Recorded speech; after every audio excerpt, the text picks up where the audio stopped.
dengan segera bertaubat apabila mengerjakan perbuatan dosa. Hal kelima inilah yang akan kita bicarakan pada pertemuan kita kali ini, yaitu tentang taubat kepada Allah Subhanahu wa ta'ala.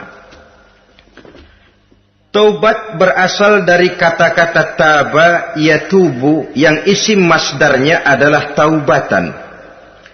Artinya sama dengan roja'a yarji'u, ada ya'udu, pulang atau kembali. Bertobat maksudnya kembali dari yang dilarang oleh Allah. Kalau dalam perjalanan hidup ini kita suka menerjang larangan-larangan Allah, melaksanakan apa-apa yang dilarang olehnya, maka taubat artinya meninggalkan larangan-larangan itu dan kembali kepada apa yang diperintah oleh Allah Subhanahu wa ta'ala.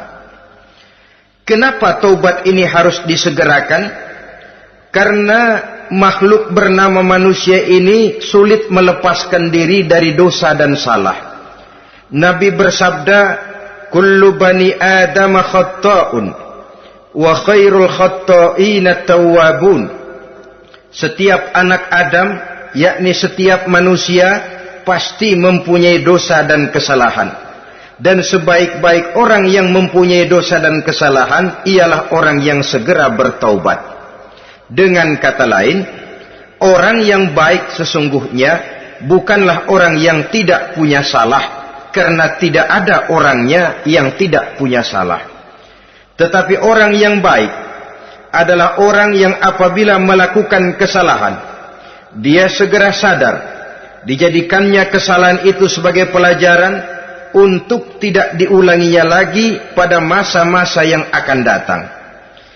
Inilah yang digambarkan oleh Allah Subhanahu wa ta'ala dalam surah Ali Imran ayat 135.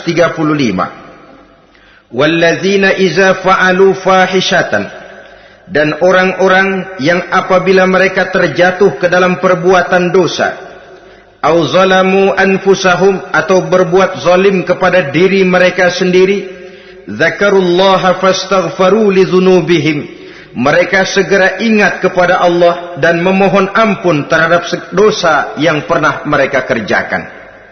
Saudara-saudara kaum muslimin rahimakumullah, sejak awalnya iblis memang sudah memproklamirkan diri di hadapan Allah Subhanahu wa ta'ala. Apa kata iblis?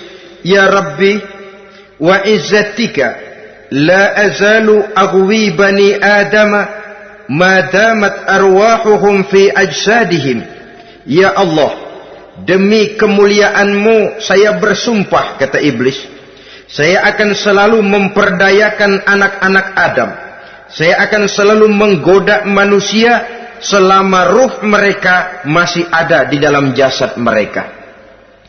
Jadi selama ruh masih ada di dalam jasad, selama itulah iblis akan selalu berusaha menggelincirkan manusia untuk jatuh ke tempat-tempat salah dan ke tempat-tempat dosa. Tetapi kemudian Allah juga memberikan jaminan. Allah menjawab proklamasi iblis ini, wa izzati wa jalali ya mal'un la azalu aghfiru lahum mastaghfaru.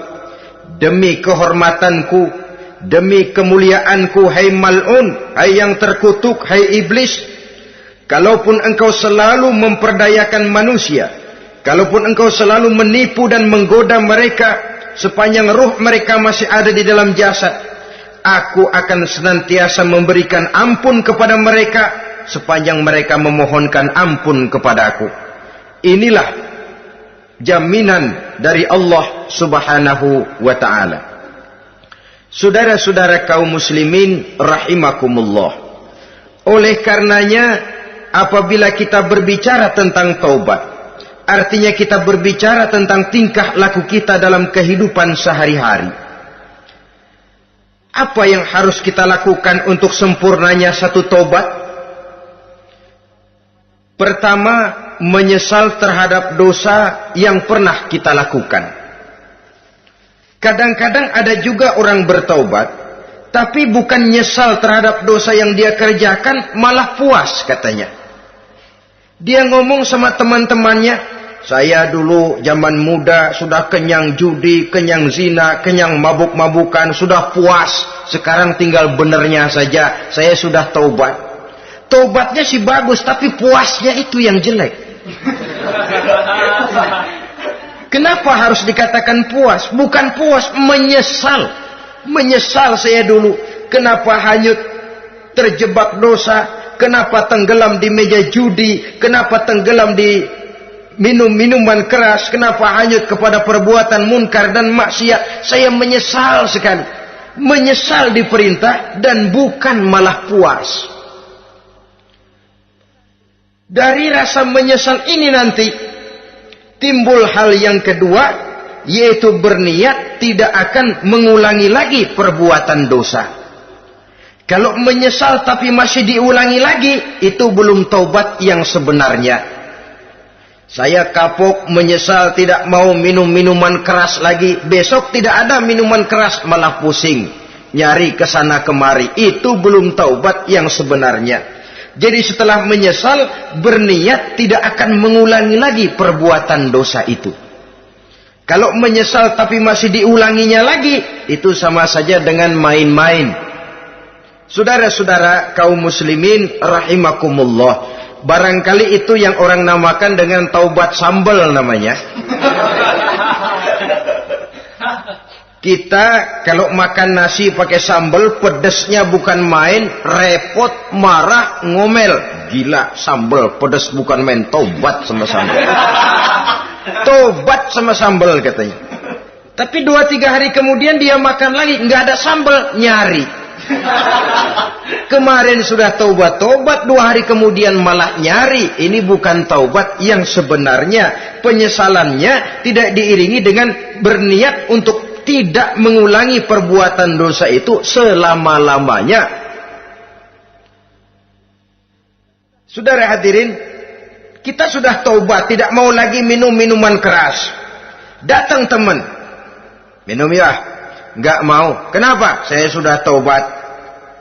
Yang benar, benar. Kalau dibayarin, udah.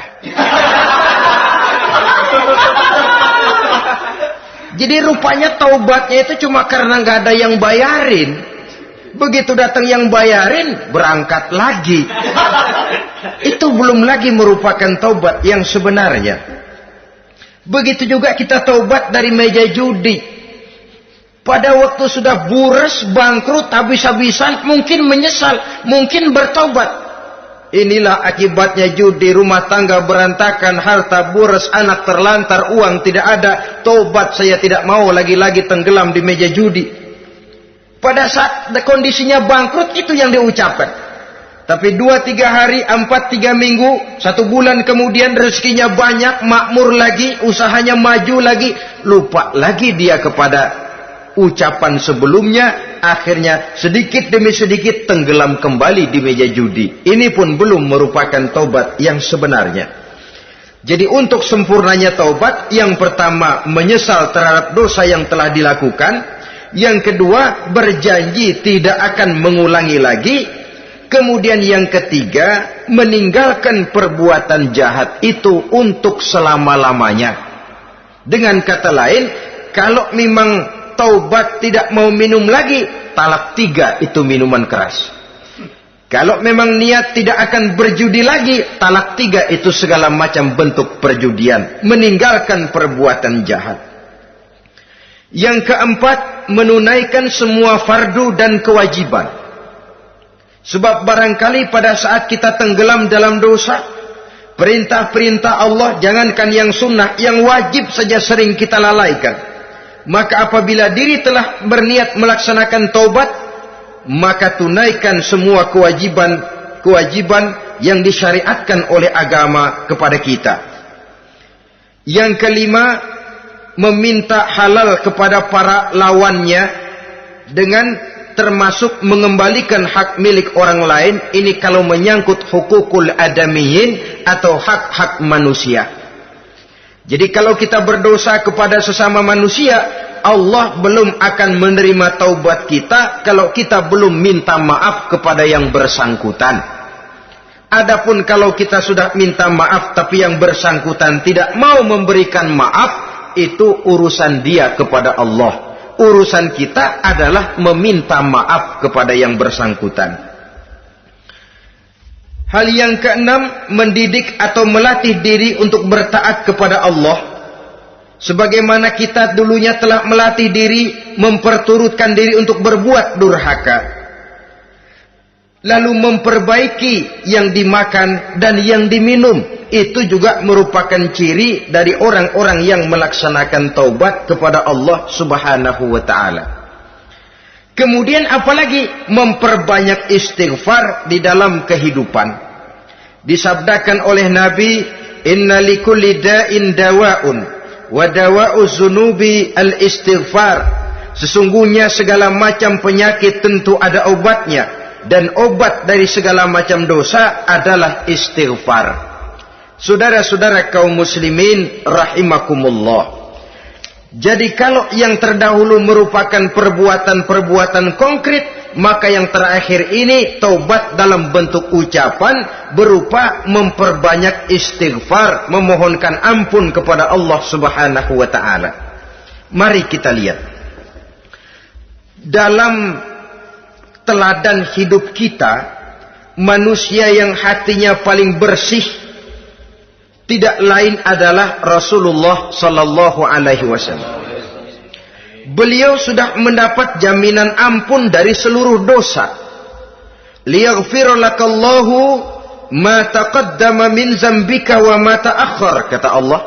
Muhammad, dosamu yang dahulu, dosamu yang sekarang, dosamu yang akan datang jikalau memang ada, seluruhnya sudah mendapat jaminan ampun dari Allah. Tetapi coba lihat dari sejarah perjalanan hidup yang mulia ini. Sungguh pun beliau sudah nyata-nyata mendapat jaminan ampun dari Allah.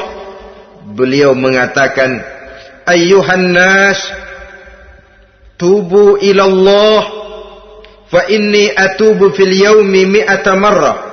Wahai manusia, bertaubatlah kepada Allah. Maka sesungguhnya saya, kata beliau, dalam satu hari bertaubat 100 kali kepada Allah. Dalam riwayat yang lain, sab'ina marrah, 70 kali beliau mengucapkan istighfar minimalnya dalam sehari semalam. Orang yang sudah nyata-nyata mendapat jaminan ampun dari Allah ini, satu hari satu malam istighfarnya minimal 70 kali. Apatah lagi kita yang nyata-nyata belum mendapat jaminan ampun dari Allah.